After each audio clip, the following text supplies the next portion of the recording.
In early January 2026, United States Special Operations Forces executed a nighttime raid in Caracas, Venezuela, resulting in the reported capture of President Nicolás Maduro and his wife. The operation, designated Absolute Resolve, involved extensive planning, CIA intelligence gathering, and precise military coordination.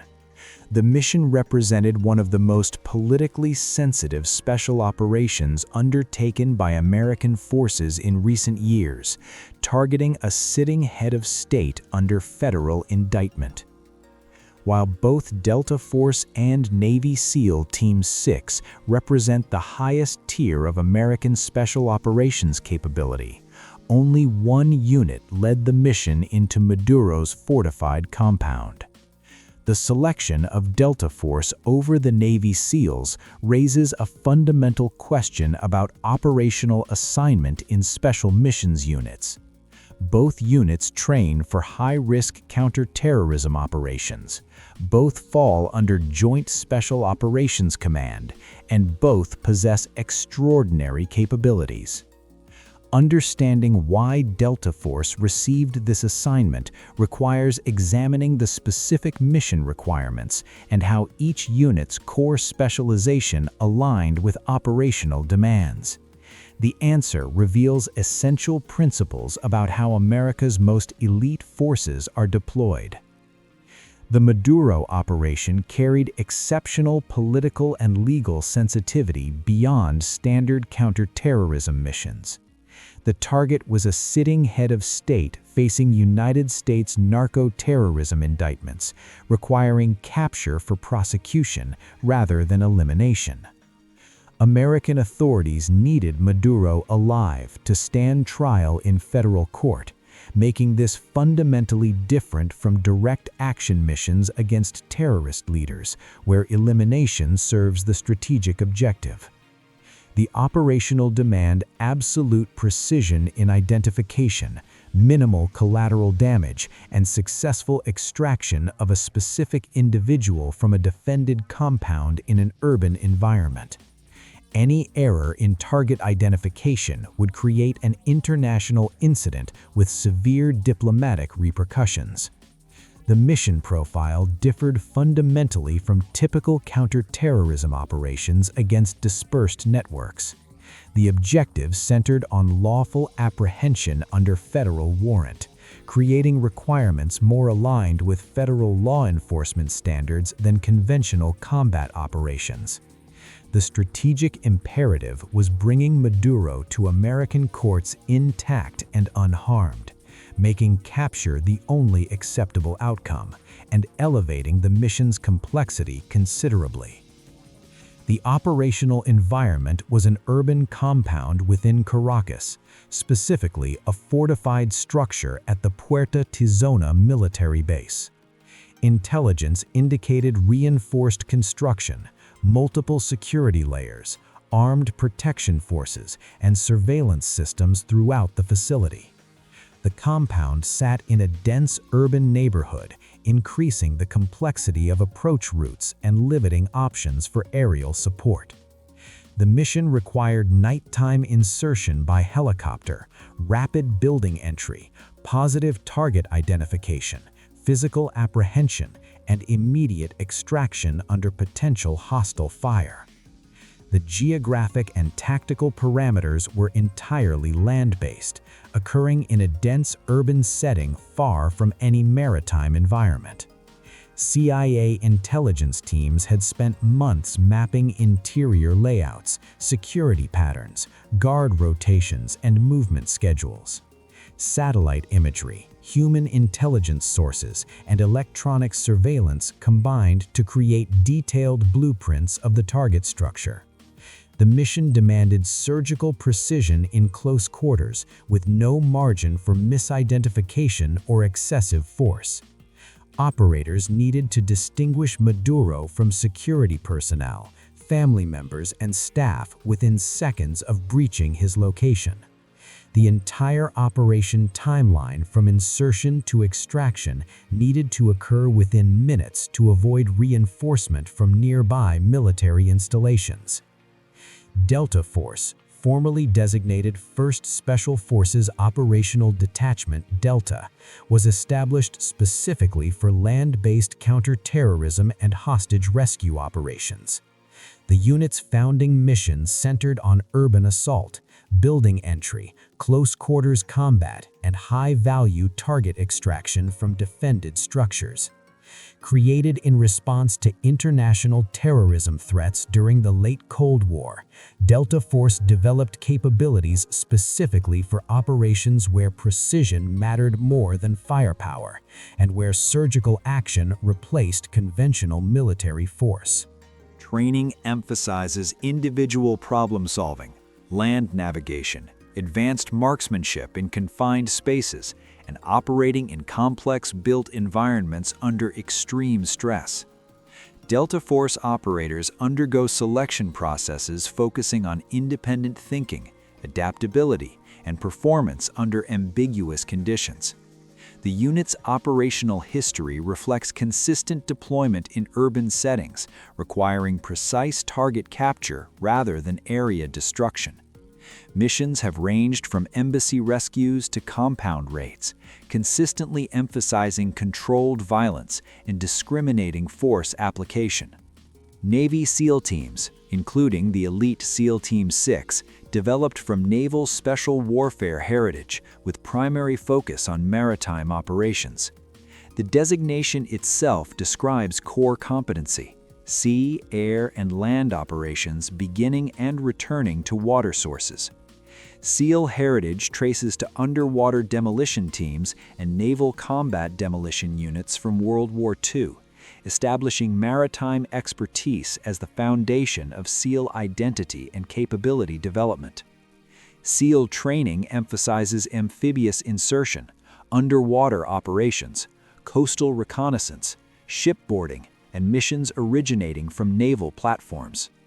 Candidates undergo basic underwater demolition training focused extensively on maritime skills, ocean navigation, and operations in aquatic environments. While SEAL Team 6 possesses extraordinary capabilities across multiple environments and has executed numerous inland operations successfully, the unit's specialized training concentrates on maritime origin operations, where water provides tactical advantage. Historical SEAL missions include shipboarding and maritime interdiction, coastal target raids launched from submarines or surface vessels, underwater demolition of maritime infrastructure, and operations requiring approach from water to avoid detection. Osama bin Laden's compound in Abbottabad represented an inland target, yet SEALs trained for that mission using their established methodologies adapted to landlocked environments. This maritime expertise represents their distinctive operational advantage within the Special Mission Unit community.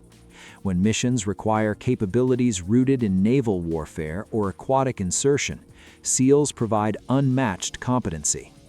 The fundamental distinction lies in environmental specialization and primary mission design developed over decades of focused training. Delta Force concentrates on land-based urban operations, where targets occupy fixed structures requiring ground assault and building entry. SEAL Team 6 specializes in missions where maritime capability provides operational advantage, or where targets exist in coastal environments accessible from water. Both units can execute various mission types through cross-training and adaptability, but each maintains distinct core competencies. Operational planners match unit capabilities to mission requirements based on environment, target type, tactical approach, and where specialized training provides the greatest advantage. Tier 1 special mission units are not interchangeable tools selected arbitrarily or based on availability. Each assignment considers which unit's primary training focus best matches the operational challenge presented. The Maduro compound presented a classic land-based urban capture scenario in a fortified building located deep inland, precisely matching Delta Force's specialized training focus. The mission required no maritime insertion, no underwater approach, no shipboarding, and no coastal reconnaissance. Every tactical element centered on ground-based urban assault, exactly the environment where Delta Force maintains its sharpest edge. Selecting SEALs would have deployed operators outside their primary specialization without gaining any compensating advantage. The Caracas operation required helicopter insertion to a land target, building breach under hostile fire, close quarters navigation through unfamiliar interior spaces, positive individual identification under stress, physical restraint of a high-value target, and immediate ground extraction. These requirements align precisely with Delta Force's core training curriculum and operational history accumulated over decades of similar missions. The operation demanded expertise in urban assault and building-based target capture, areas where Delta Force maintains specialized proficiency unmatched within American special operations. Assigning the mission to Delta Force reduced operational risk by deploying operators whose primary training directly matched mission parameters. The unit's experience with intelligence-driven urban raids, combined with extensive rehearsal using compound replicas constructed from CIA intelligence, maximized probability of successful capture while minimizing risk of misidentification or collateral damage. Operators rehearsed the mission repeatedly until every movement became automatic, every contingency had been considered, and muscle memory replaced conscious thought. The land-based urban environment played directly to Delta Force's fundamental strengths developed through continuous training in similar scenarios. The mission required capabilities Delta Force practices constantly, rather than skills maintained as secondary competencies. When operational success depends on precision execution in a specific environment, deploying the unit whose primary mission matches that environment represents sound military judgment rather than arbitrary preference. Delta Force was chosen over the Navy SEALs to capture Nicolás Maduro because the mission requirements matched Delta Force's specialized capabilities with precision. The operation was a land-based urban raid requiring building assault, close quarters combat, and individual capture, precisely the mission profile Delta Force was designed to execute from its inception. SEAL Team 6's maritime specialization, while exceptional in appropriate contexts, offered no operational advantage in this inland urban environment far from any water source. The selection reflects sound operational planning rather than comparative unit superiority or organizational politics. Special mission units exist with distinct specializations to provide commanders with the right tool for specific operational challenges across diverse environments. For a fortified compound deep in Caracas, requiring ground assault and controlled apprehension of a specific individual, Delta Force represented the appropriate choice based on mission fit and environmental alignment.